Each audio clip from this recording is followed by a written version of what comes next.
அதிகாலை 3 மணிக்கு சாயப்பாவால் உங்களுக்காக சொல்லப்பட்ட செய்தி, அதன் ரகசியம். உண்மையான குழந்தைகளுக்கு இந்த பதிவு முழுவதும் போய் சேரும். இந்த 3 விஷயத்தையும் உங்கள் வாழ்க்கையில் கடைசி வரைக்கும் செய்யணும்னு சாயப்பாவுடைய உத்தரவு, கட்டளை. அவர் அதிகாரத்தில் உங்களை ஆட்சி செய்ய நினைக்கிறாரு. ஏன்னா உங்கள் வாழ்க்கையில் இருக்கக்கூடிய கஷ்டங்களையும் துன்பத்தங்களையும் குறைப்பதற்கும் ஒரு நல்ல செய்தி உங்கள் வாழ்க்கையில் சீக்கிரமாக நடந்தே தீரணும்னு சொல்லி தான் இந்த பதிவுகள் மூலமாக உங்கள் கிட்ட பேச்சுவார்த்தை நடத்தி அதில் ஒரு விஷயத்தை கொடுத்து இதை செய்யணும் சொல்லி அதிகாரம் செய்வதற்காக வருகிறார் இந்த பதிவின் மூலமாக. ஓம் சாயிரா சாயிரா, ஓம் சாயிரா சாயிரா, ஓம் சாயிரா சாயிரா, அன்பே சாயிரா, பேரன்பே சாயிரா, அகிலம் தளிக்க ஆத்மா விழிக்க அனுதினம் சாயிரா, எங்கள் அன்பே சாயிரா. ஒன்றே இறைவன், ஒன்றே பூமிக்கென்றும் சாயிரா, சரணம் சாயிரா, நன்றே செய்து வாழ்வோம், நாம் ஒன்றே செய்து வாழ்வோம், அன்பே சாயிரா.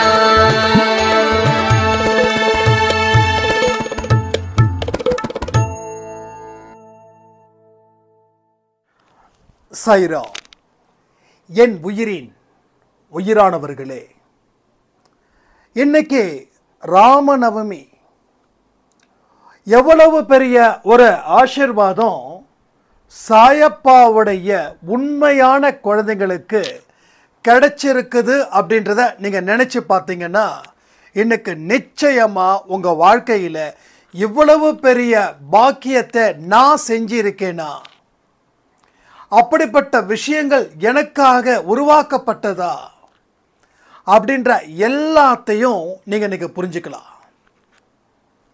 கடவுள் உங்ககிட்ட எவ்வளவுக்கு எவ்வளவு உரிமையோடு இருக்கிறாரு. அவர் சொல்லக்கூடிய வழிகளில் இருக்கக்கூடிய அந்த எளிமை, அதை கடந்தா வாழ்க்கையில் நடக்கக்கூடிய அற்புதம், தன்னுடைய குழந்தைங்க எதன் மூலமாக திரும்ப திரும்ப துன்பப்பட்டுக்கிட்டு இருக்காங்க, என்னுடைய வார்த்தைகளை கொண்டு போய் சேர்க்கணும் அப்படின்றதுல அவர் எவ்வளவு தெளிவாக இருக்காரு அப்படின்றத பற்றி தான் இந்த பதிவு. நான் எடுத்த உடனே சொன்னேன், உண்மையான குழந்தைகள், கடவுளை வணங்குறவங்க அத்தனை பேரும் உண்மையானவர்களா? சத்தியமாக இல்லை, சத்தியமாக இல்லை. 10% மக்கள் தான் உண்மையானவர்கள். மற்றவர்கள் அத்தனை பேரும் கடவுளை வழிபட்டு செய்யக்கூடிய விஷயங்கள் சாத்தானுடைய வேதத்தை ஓதுற மாதிரி அத்தனை வேலைகளும் செய்கிறாங்க. அவங்களும் கடவுளை கும்பிட்றாங்க. கடவுள் கருணை காட்டுறாரான்றது தான் முக்கியமான விஷயம். ஒரு தீங்கு செய்கிறவனுக்கு கடவுள் இஷ்டத்துக்கு வாழ விடுறாருன்னா அவன் கடைசி காலத்தில் கடவுள் அவனை சோதனைக்கு மேலே சோதனைக்கு உட்படுத்த போகிறாருன்னு அர்த்தம். அப்போ நீங்கள் உண்மையான குழந்தைகளாக மாறுவதற்கு உண்டான நேரங்கள் தான் இந்த நேரங்கள். அதற்குத்தான் இவ்வளவு பெரிய ஒரு கனவு நம்ம விஷ்ணு சாய்க்கு வந்து அவர் திடுப்புன்னு எழுந்திருச்சு 3:30 மணிக்கு தன்னோட கனவுகளை என்கிட்ட ஷேர் பண்ணுறாரு. ஏன்னா கனவு மறந்துடும்னு. நான் திரும்ப சொன்னேன், இந்த கனவு மறக்காது. ஏன்னா இந்த கனவு அவர் மூலமாக கனவாக வரல, சொல்லப்பட்ட விஷயமாக இருக்கு. அது உனக்கு கனவாக போய் நிற்குதே தவிர this is not a dream, this is a fact. அதாவது கடவுள் நேரடியாக நம்மக்கிட்ட சொல்லக்கூடிய வார்த்தைகள் 3 வார்த்தைகள், 3 விதமான வாக்கியங்கள், வார்த்தைகள் இல்லை, 3 விதமான வாக்கியங்கள். அதை நாம் எப்படி கடைப்பிடிச்சிருக்கோம், கடைப்பிடிச்சிருக்கோமா கடைப்பிடிக்கலையா, கடைப்பிடிச்சவங்க மட்டும்தான் உண்மையான குழந்தைகளா நான் வாழ வைப்பேன். என்னது? வாழ வைப்பேன். இங்கே எல்லாருமே வாழ்ந்துக்கிட்டு இருக்கோம், ஆனால் எப்படிப்பட்ட வாழ்க்கையை வாழ்ந்துட்டு இருக்கோம், அதுதான் இங்கே கேள்வி. எந்த மாதிரி வாழ்க்கையை வாழ்ந்துருக்கோம் அதுதான் இங்கே யோசிக்கணும். நாம் நினைச்ச மாதிரியா, நாம் நினைக்காத மாதிரி வாழ்ந்துட்டு இருக்கோமா? நினைச்ச மாதிரி வாழ்ந்திருந்தா நான் சந்தோஷமா இருக்கேன், நினைக்காத மாதிரி வாழ்ந்துட்டு இருந்தேன்னா நான் துன்பத்தில் இருக்கேன்னு அர்த்தம். 2 ரொம்ப சிம்பிள் தான். கடவுளுடைய வார்த்தைகளை யாருக்கு கடவுள் திரும்ப திரும்ப சொல்கிறாருன்னா, யார் கடவுளுடைய வார்த்தைகளை மதிச்சு இருக்கிறாங்களோ அவங்களுக்கு திரும்ப திரும்ப அவர் போதிச்சுக்கிட்டே இருக்கிறார். திரும்ப திரும்ப பல விஷயங்களை சொல்லிக்கிட்டே இருக்கார். அன்பே சாயில சொல்லக்கூடிய வார்த்தைகள் வேற கோணத்தில், வேற பரிமாணத்தில், வேற வார்த்தைகளை விஷயமாக உங்ககிட்ட திரும்ப திரும்ப சொல்லிக்கிட்டு இருக்காரு. ஏன்னா கடவுளை ஒட்டி தான் இங்கே அன்பே சாய் நடக்குது. அதாவது பக்தி மார்க்கம், ஞான மார்க்கம். நம்ம முந்தா நேற்ற பதிவு சொல்லியிருந்தோம். பக்தி மார்க்கத்தை 10% ஃபாலோ பண்ணுறோம், ஞான மார்க்கத்தை 90% ஃபாலோ பண்ணுறோம். கடவுளே சொல்லக்கூடிய வார்த்தைகள் தான் இது. பக்தி மார்க்கத்தை விட ஞான மார்க்கம் பெருது. ஞானம்தான் ஒரு மனுஷனை வளர்ச்சியை கொடுக்குது.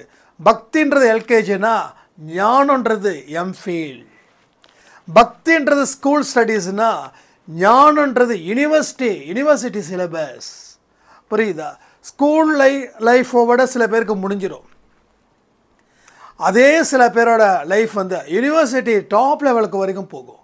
ஸோ நல்லா படிச்சிருப்பாங்க, நல்ல மரியாதை கிடைச்சிருக்கும், நல்ல காசு சம்பாதிப்பாங்க, நல்ல வாழ்க்கையை வாழுவாங்க.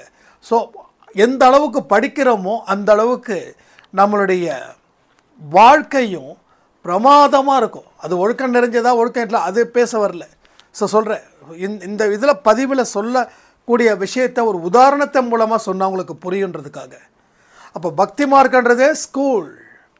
அதுக்கு மேலே படிக்கலைன்னா அதுக்குள்ளே தான் இருப்போம். அப்போ 90% இந்த உலகத்தில் இருக்கக்கூடிய மக்கள் அந்த பக்தி மார்க்கத்தின் வழியாக வாழ்ந்துக்கிட்டு இருக்காங்க. ஸோ சாதிக்கலை. உண்மை. பக்தி மார்க்கம்னா என்னது? சாமியை கும்பிட்றது, சாமிக்கு தேவையான பரிகாரத்தை செய்கிறது, பூஜை செய்கிறது, இவ்வளவுதான் பக்தி மார்க்கம். யார் என்ன சொன்னாலும் கோயிலுக்கு ஓடுவோம், அடுத்த நிமிஷம் ஓடுவோம். உனக்கு குழந்தை இல்லை, நீ எத்தனையோ கடவுளை வணங்குற, நான் ஒரு கடவுளை சொல்கிறேன், நீ அங்கே நேராக போனால் அது பேர் பக்தி மார்க்கம். ஞான மார்க்கத்துக்கு வேலை இல்லை. ஓடுறோம், குடுன்னு ஓடுறோம், கற்பூரத்தை ஏற்றுறோம், அதை பண்ணுறோம், இதை பண்ணுறோம், பட் ரிசல்ட் இஸ் 0. மறுபடி வேறு ஒரு மனுஷன் இன்னொரு கோயிலுக்கு போக சொல்கிறான், அங்கே ஓடுறோம், அங்கேயும் 0. ஸோ பக்தி மார்க்கம் ஒரு ஸ்டேஜுக்கு மேலே ஞான மார்க்கமாக மாறிடுச்சுன்னா அந்த ஞான மார்க்கம் உங்களை வாழ வைக்கும். ஸோ அன்பே சாயில் சொல்லக்கூடிய அத்தனை விஷயமும் ஞான மார்க்கம். ஏன்னா உங்களை வாழ வைப்பதற்கு உண்டான மார்க்கத்தை தான் அன்பே சாயில் வழியாக நம்ம கொண்டு நிறுத்தி இருக்கோம். ஸோ ராமநவமின்றது பக்தி மார்க்கம். ஆனால் அந்த பக்தி மார்க்கத்துக்குள்ளே ஒரு ஞான மார்க்கத்தையும் திணிக்கிறாருன்னா, ஸோ இங்கே எத்தனை பேர் பக்தி மார்க்கத்தில் இருந்த ஞான மார்க்கத்திற்கு நான் செல்கிறேன்னு சொல்லி கமெண்ட் பண்ணுங்க. ஸோ பக்தின்றது கோயிலுக்கு போகிற வரைக்கும் பக்தி, சாமி கும்பிட்ற வரைக்கும் பக்தி, வெளியில் வர வரைக்கும் பக்தி, வெளியில் வந்ததுக்கப்புறம் பக்தி மார்க்கம் ஓடி போயிடுது. அதுக்கப்புறம் இருக்கக்கூடிய மார்க்கம் உங்கள் மார்க்கமாக போகுது. உங்கள் மார்க்கத்தில் போகும்போது நீங்கள் பல இடைஞ்சல்களை பல மனுஷனுக்கு செஞ்சுக்கிட்டு இருக்கீங்க. ஆனால் ஞான மார்க்கம்னு ஒன்று இருந்துச்சுன்னா, கடவுள் சொல்லக்கூடிய வார்த்தைகள், கடவுள் சொல்லக்கூடிய போதனை, கடவுள் சொல்லக்கூடிய நீதி,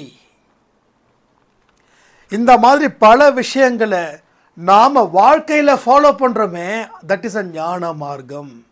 பக்தின்றது சாமி கும்பிட்றது, ஞான மார்க்கன்றது கடவுள் சொல்படி வாழ்வது. இப்போ சொல்லுங்கள், பக்தி மார்க்கத்தில் நாம் என்ன சாதித்தோம், ஞான மார்க்கத்தில் என்ன சாதிப்போம்? இப்போ புரியுதா உங்களுக்கு?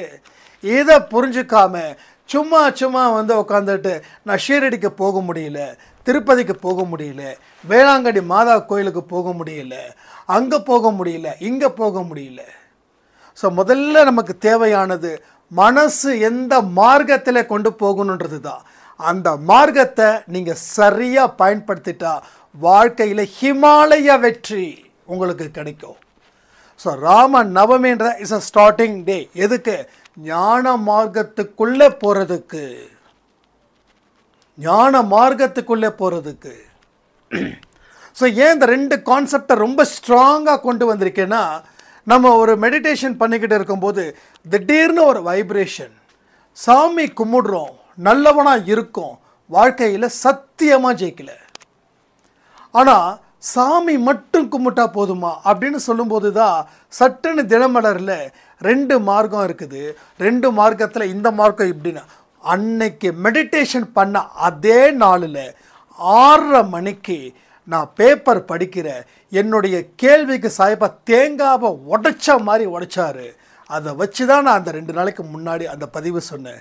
அதே பதிவு இந்த இடத்துல ஏன் ரிமைண்ட் பண்ணுறேன்னா, பக்தி மார்க்கம் போதும், எல்லா மனுஷனும் சாமி கும்பிட்றான், ஆனால் ஞான மார்க்கத்துக்கு எவனும் வரமாட்டேன்றான்.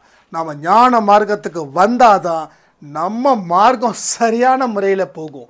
இல்லைன்னா இதே மாதிரி புலம்பல்கள், இதே மாதிரி அழுகைகள், இதே மாதிரி துன்பங்கள் துரத்துன்னு துரத்தும். கோயிலே போய் தஞ்சம் அடைந்தால் கூட அது எந்த அளவுக்கு காப்பாற்றுன்னு சொல்ல முடியாது. ஆனால் ஞான மார்க்கம் கடவுள் தான்.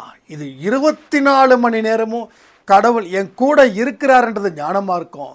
பக்தி மார்க்கம் கடவுளை கையெடுத்து கும்பிட்றது மட்டும்தான் பக்தி மார்க்கமாக இங்கே தெரியுது.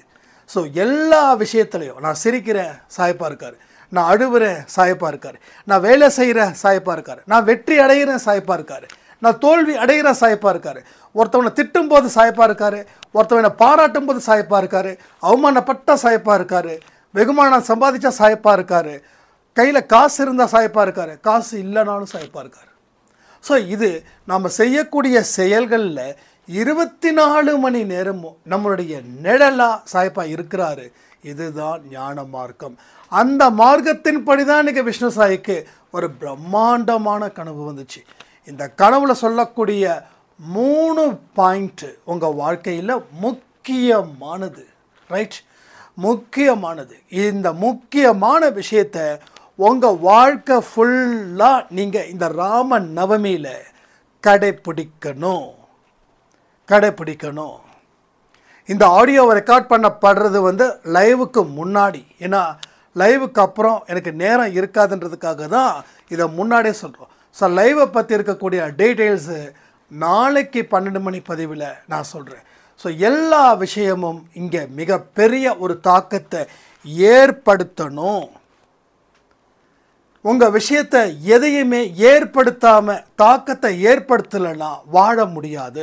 வாழ முடியும் அப்படின்ற ஆசைப்படுற மனுஷன் கண்டிப்பாக வாழ்ந்துடுவான். வாழ்ந்து சாதிக்கணும்னு நினைக்கிறவன் சாதிச்சிடுவான். வாழ்ந்து பல பேருக்கு உதவி செய்யணும்னு நினைக்கிறவன் உதவி செய்வான்.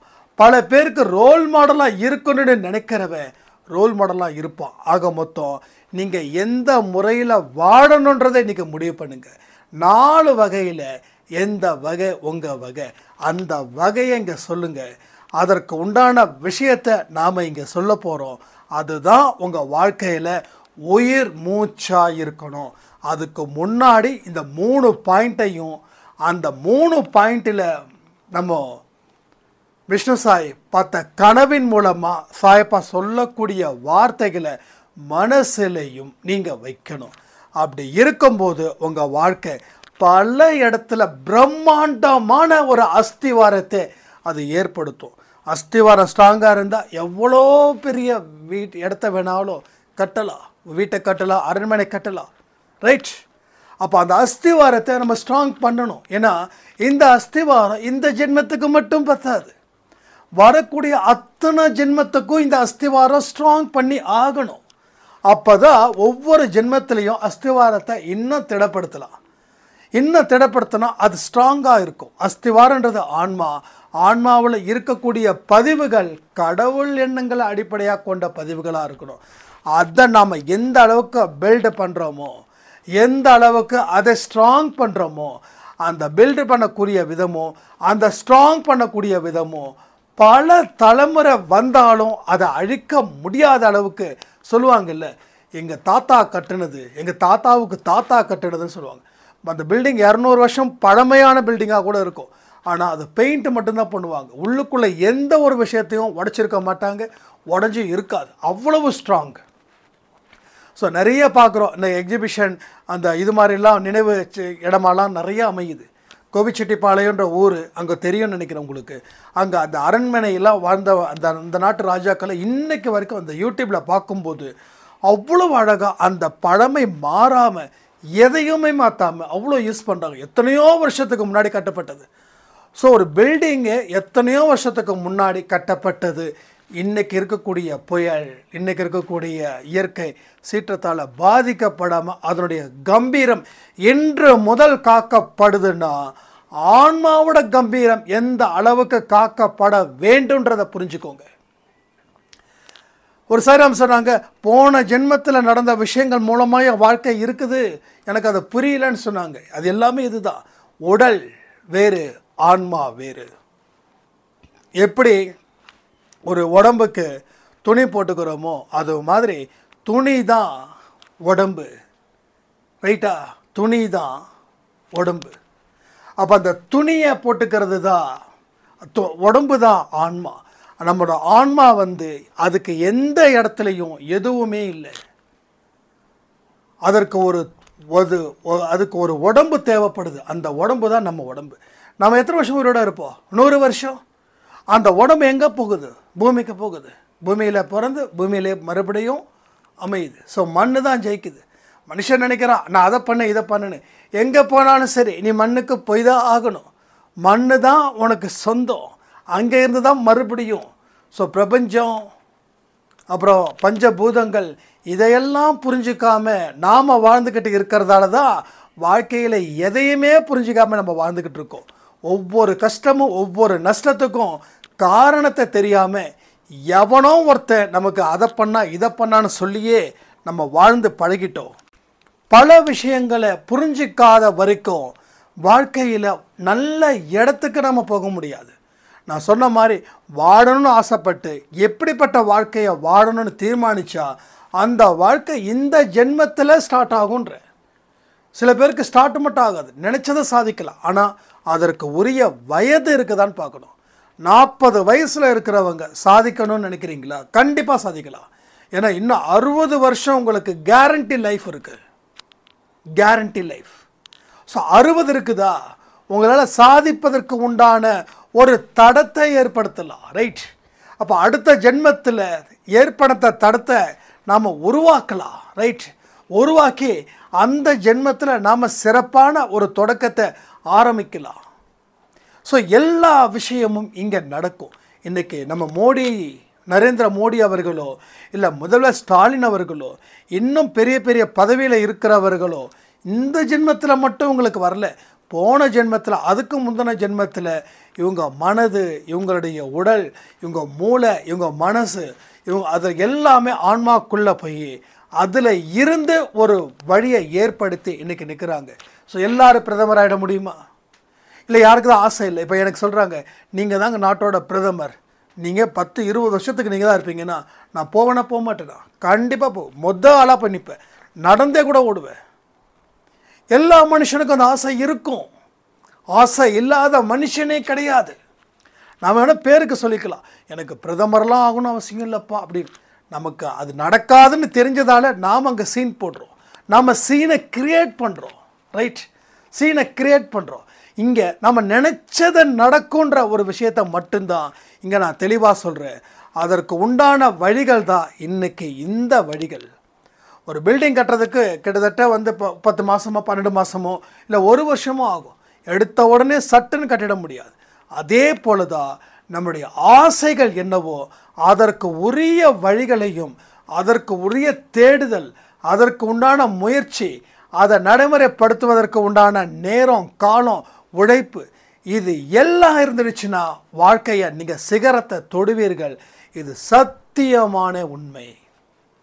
அப்போது அந்த 3 பாயிண்ட்டு வாழ்க்கையில் உங்களுக்கு மிக மிக முக்கியம். அந்த 3 பாயிண்ட்டை பற்றி பேசுகிறதுக்கு முன்னாடி இதையெல்லாம் நீங்கள் தெரிஞ்சுக்கிட்டாதான் அந்த சொல்லக்கூடிய விஷயங்கள் உங்களுக்கு புரியும். அதாவது ஏற்கனவே அன்பே சாயில் சொல்லப்பட்ட விஷயங்கள் தான்.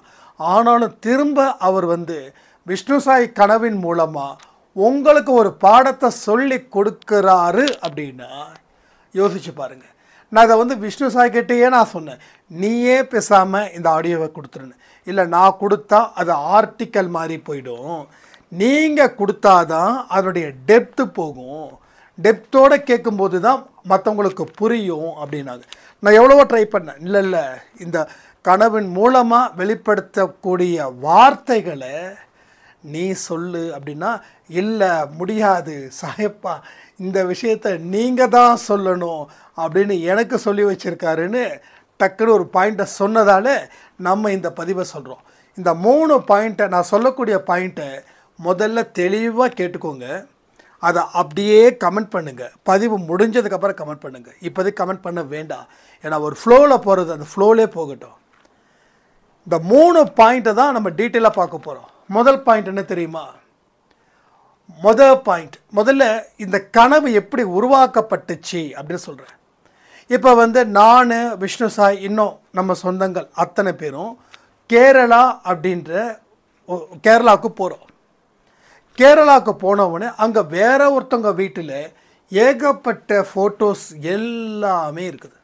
அதாவது மனிதர்கள் தான், நமக்கு தெரிஞ்சவங்க தான், அவங்களோட ஃபோட்டோஸ் எல்லாமே இருக்குது. அந்த ஃபோட்டோஸுக்கு கீழே ஒரு கோபுரத்தோட நிழல்ல எழுதப்பட்ட 3 பாயிண்ட் என்னன்னா, நல்லா புரிஞ்சுக்கோங்க.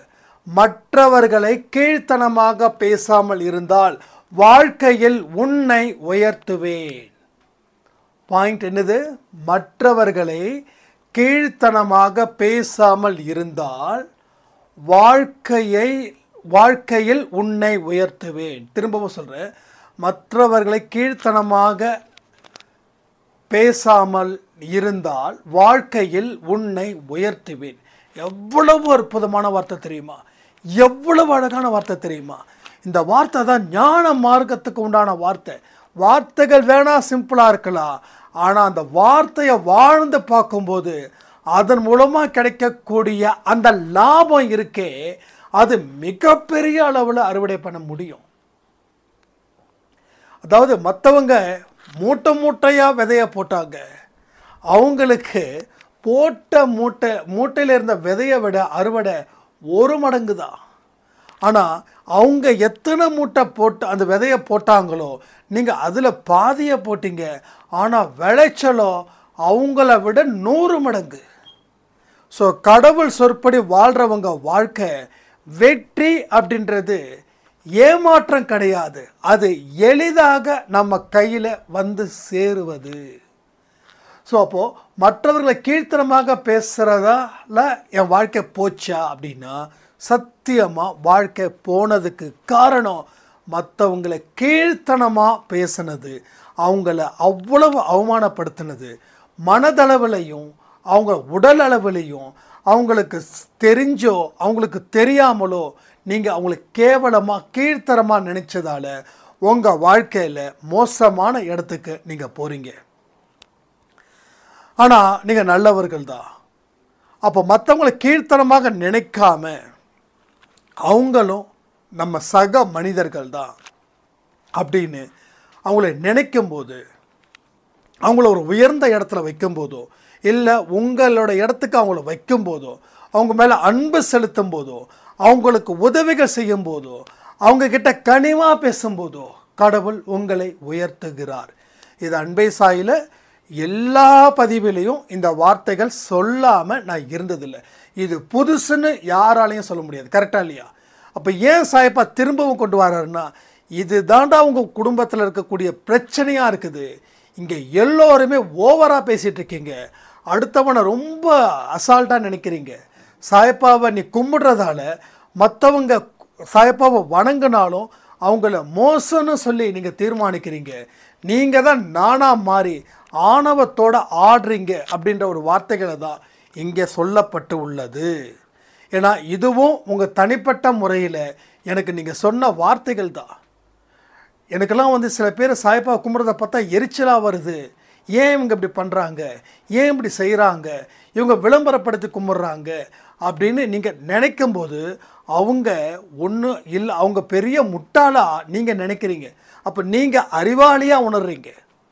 அப்போது அவங்கள முட்டாளாக நினைக்கும் போது அவங்கள நீங்கள் கீழ்த்தரமாக நினைக்கிறீங்க, அவங்கள அவமானப்படுத்தணுன்ற நோக்கத்தில் நீங்கள் நினைக்கிறீங்க. அப்போ நீங்கள் தான் மாசுன்னு காட்டுறதுக்காக அவங்கள கீழே இறக்கி வேடிக்கை பார்க்குறீங்க. இது அவருக்கு பிடிக்காத ஒரு குணமாக இருக்குது. அதனால தான் அவர் இந்த பாயிண்ட்டை விஷ்ணு சாய் கனவு மூலமாக சொல்கிறாரு. மற்றவர்களை கீழ்த்தனமாக பேசாமல் இருந்தால் வாழ்க்கையில் உன்னை உயர்த்துவேன். அப்போ இந்த விஷயத்தை நீங்கள் தொடர்ந்து செய்யும்போது அடுத்த 2வது பாயிண்ட்டு அவ்வளவு ஒரு இம்பார்ட்டண்டான பாயிண்ட்டு. விஷ்ணு சாய் வந்து அந்த 3:30 மணிக்கு சொல்லும்போது என் மைண்டு ஃபுல்லாக பதிஞ்சிடுச்சு. மறுபடியும் 10 மணிக்கு நான் மறுபடியும் கேட்குறேன், மறுபடியும் சொல்லு அப்படின்னு மறுபடியும் அப்படியே சொல்ல.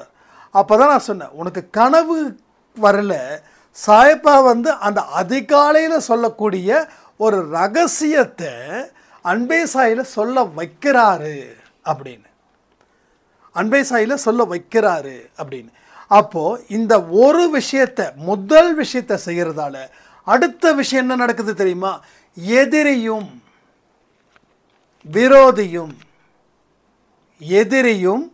விரோதியும் நண்பர்கள் ஆவார்கள். அவர்கள் வியந்து பார்க்கும் அளவுக்கு உன்னை உயர்த்துவேன். நான் சொன்ன வார்த்தைகள் எதுவுமே கூடவோ குறைச்சலோ இல்லாமல் அவருடைய வாயில இருந்து வந்த வார்த்தைகள் தான் அவை. என்னது? எதிரியும் விரோதியும் நண்பன் ஆவார்கள், அவர்கள் வியந்து பார்க்கும் அளவுக்கு உன்னை உயர்த்துவேன். நம்ம ஒரு பதிவில் நிறைய பதிவில் சொன்னோம். எதிரிகளை மன்னியுங்கள், எதிரிகளிடம் அன்பு செலுத்துங்கள், எதிரிகளிடம் பிரார்த்தனை செய்யுங்கள், எதிரிக்கு ஒரு பிரச்சனைனா உதவுங்கள். சொன்னமா இல்லையா? சொல்லாதது ஏதாவது இங்கே இருக்குதா? திரும்பவும் சொல்கிறேன், சொல்லாததுன்றது எதுவுமே இல்லை. சொல்லப்பட்டவை திரும்ப திரும்ப அவர் ப்ரெஷர் கொடுக்குறாருன்னா உங்கள் வாழ்க்கையில் இன்னமும் நீங்கள் துக்கத்திலேயே வாழ்ந்துக்கிட்டு இருக்கீங்களே. ஒரு கையை பிடிச்சி இப்படி அழைச்சி உங்களை உட்கார வைக்கணுன்றதுக்காகத்தான் அவர் எத்தனை விஷயத்த சொல்கிறாரு. ஆனால் நம்ம செய்ய முடியல. எதிரியை கேவலமாக பார்க்குறோம், விரோதியை அழியணும்னு நினைக்கிறோம். எதிரியை கேவலமாக பார்க்குறோம், விரோதியை அழிக்கணும்னு நினைக்கிறோம். அப்போ நினைச்சாவே நீ அழிச்சிட்டுன்னு அர்த்தம், நினைச்சாவே முடிஞ்சிருச்சுன்னு அர்த்தம், நினைச்சாவே பாவத்தை செஞ்சுட்டுன்னு அர்த்தம், நினைச்சாவே பாவத்தை செஞ்சிட்டோம். இப்போ எதிரில் ஒருத்தன் போகிறான், பா என்ன கார் வாங்கியிருக்கிறான், இவனுக்கெல்லாம் சாவே வராதுன்னா அவனை நம்ம சாக அடிச்சுட்டு அந்த பாவத்தை எடுத்துக்கிட்டுன்னு அர்த்தம். ரைட்டா? ஏன் வந்து அவன் கார் வாங்கினது நமக்கு பிடிக்கலன்னா நம்மக்கிட்ட கார் இல்லை. அப்படி நம்மக்கிட்ட கார் இருந்தாலும் ஒரு பேருக்குன்னு ஒரு கார் ஒன்று இருக்குது, அவ்வளோதான். இப்போ நம்மளே ஒரு கார் வாங்கணும்ல, 1,86,000 ரூபாய்க்கு.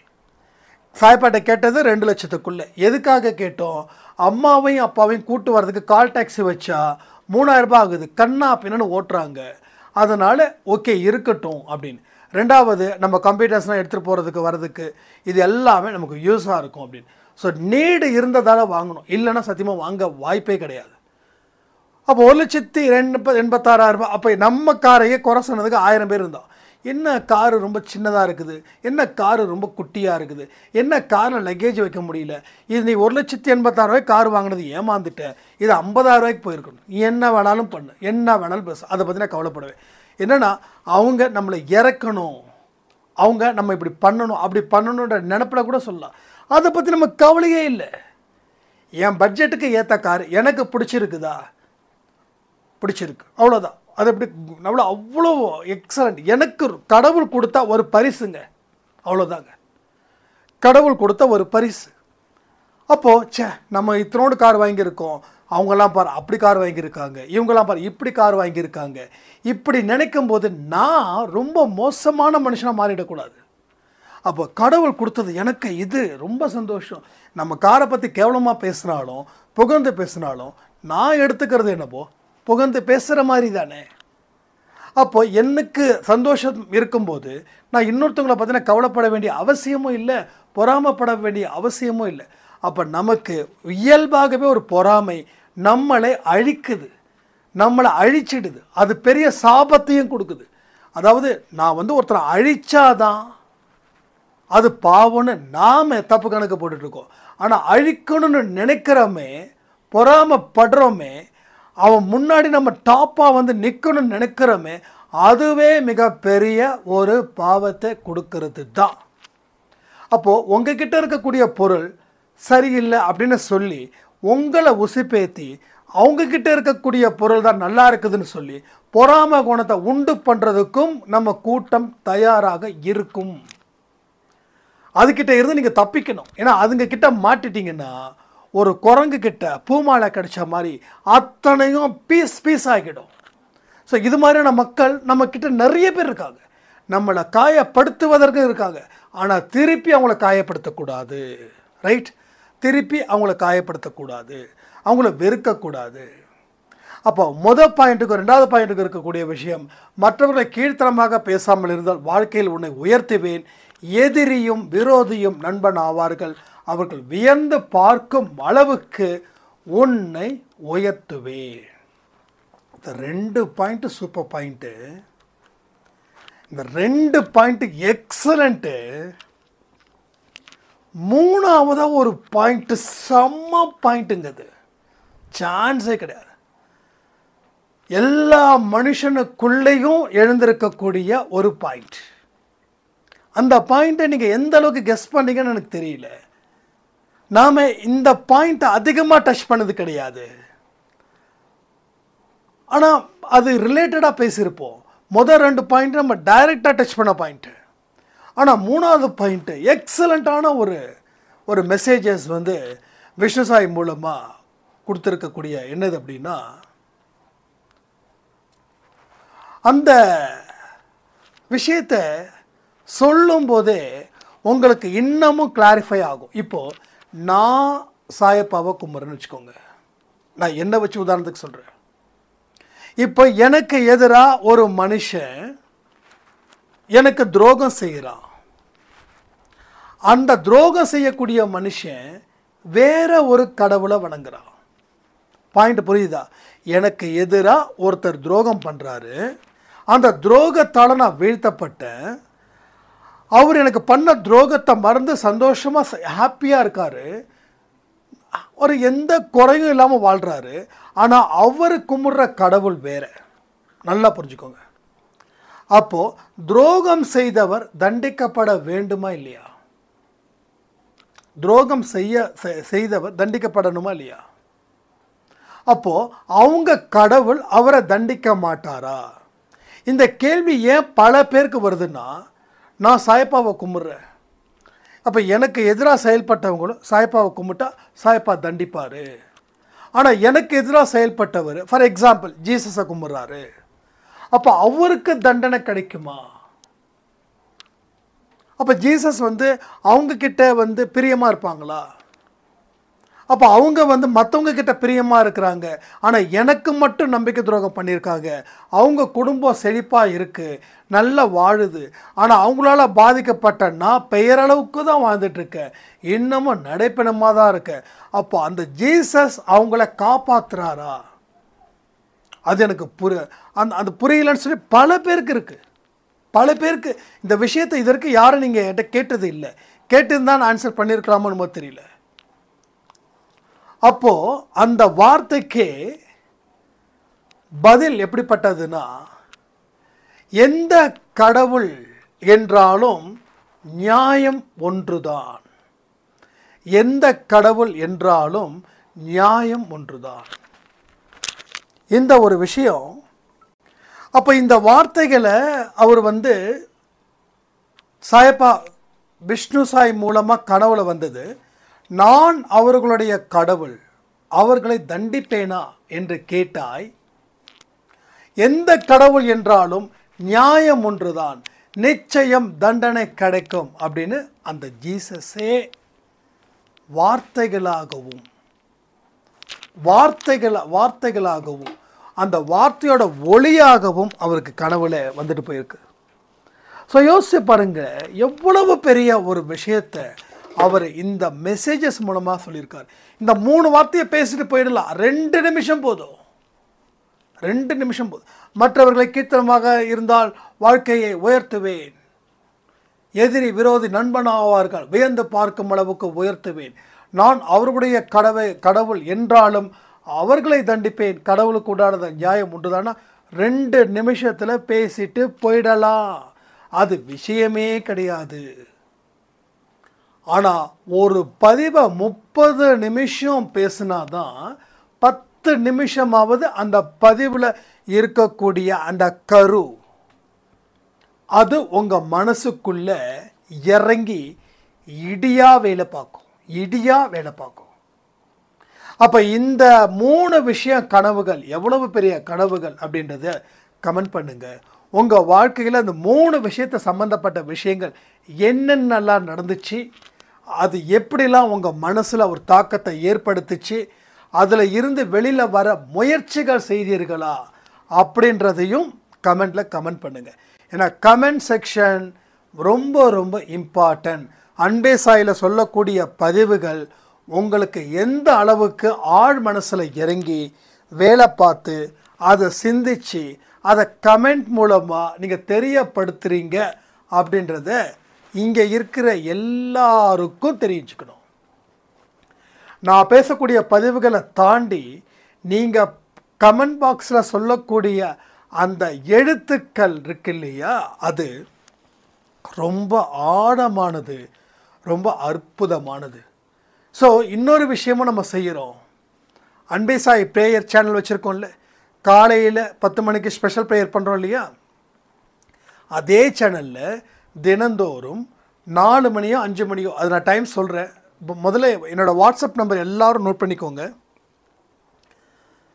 அந்த நம்பரை சேவ் பண்ணி வச்சுக்கோங்க. ஸ்டேட்டஸ் வைக்கிறத கவனமாக பாருங்கள். எல்லாமே உங்களுக்காக வைக்கப்பட்ட ஸ்டேட்டஸ் மட்டும்தான், வேறு எதுக்காகவும் இல்லை.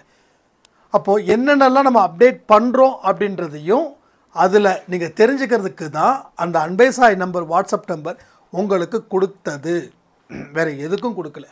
இருக்கக்கூடிய ஸ்டேட்டஸை நீங்கள் தெரிஞ்சுக்கணும், வேறு ஏதாவது விஷயத்தை நீங்கள் பர்சனலாக ஷேர் பண்ணிக்கணும் அப்படின்னு. ஆனால் நீங்கள் பர்சனலாக ஷேர் பண்ணுறீங்க, ஆனால் வைக்கக்கூடிய ஸ்டேட்டஸை நீங்கள் எதுவுமே பார்க்குறது இல்லை. அதுதான் எனக்கு வருத்தம், வேறு ஒன்றும் கிடையாது. நீங்கள் ஒரு பிரச்சனையை பற்றி சொல்கிறீங்க, அதுக்கு கொடுக்கக்கூடிய ஆர்வம் நம்ம வைக்கக்கூடிய ஸ்டேட்டஸில் இருக்க மாட்டேங்குது. இது ஒரு பெரிய ட்ராபேக்காக இருக்குது. இதனால் உங்களுக்கு அடுத்த கட்டத்துக்கு போவதற்கு வழி இல்லாமல் போகுது. 10 ஆடியோ கொடுக்குறேன்னா 2 ஆடியோ கேட்குறீங்க, 8 ஆடியோஸ் கேட்க மாட்டேறீங்க. ஆனால் 2 ஆடியோ கேட்டால் போதுமா? இப்பயே சொல்கிறேன், குழந்தைக்கு பசி எடுக்கிற சாப்பாடு நம்ம சாப்பிட முடியாது. இப்போது யானைக்கு சாப்பிட்ற சாப்பாடு தான் இப்போ தேவை. ஏன்னா அவ்வளவு பிரச்சனைகள் இருக்குது, அவ்வளவு கர்மா, அவ்வளவு திருஷ்டிகள் எல்லாமே அடங்கி இருக்குது. ரைட்? அப்போ இதை நீங்கள் சரிப்படுத்தாமல் வேறு எதையுமே நீங்கள் சரிப்படுத்த முடியாது. அதனால தான் சொல்கிறேன், எது இருந்தாலும் சரி ஸ்டேட்டஸில் நான் வைக்கக்கூடிய ஸ்டேட்டஸ் பாருங்கள், அதில் பார்த்து அந்த பதிவுகளை கேளுங்க. கேட்குற நேரம் உங்கள் வாழ்க்கையில் மாற்றத்தை நிச்சயமாக ஏற்படுத்துவார்னு சொல்லி இந்த ராமநவமியை கண்டிப்பாக சிறப்பாக நம்ம கொண்டாடிட்டு இருப்போம். கடவுள் மேலே இருந்து நம்ம குடும்பத்தை ஆசீர்வதிக்கிறாங்க. ஸோ நமக்குள்ளே ஒரு ஃபயர் இல்லைன்னா வாழ்க்கை வாழ முடியாது. ஃபயர் இருக்கணும், அது என்றைக்குமே வாழணுன்ற தாக்கத்தை ஏற்படுத்தணும்னு சொல்லி ராமநவமி வாழ்த்துக்களை சொல்லி இந்த பதிவை நான் முடிக்கிறேன். ஜெய் சாய்ராம். ஓம் சாயிராம். சாயிராம். ஓம் சாயிராம். சாயிராம்.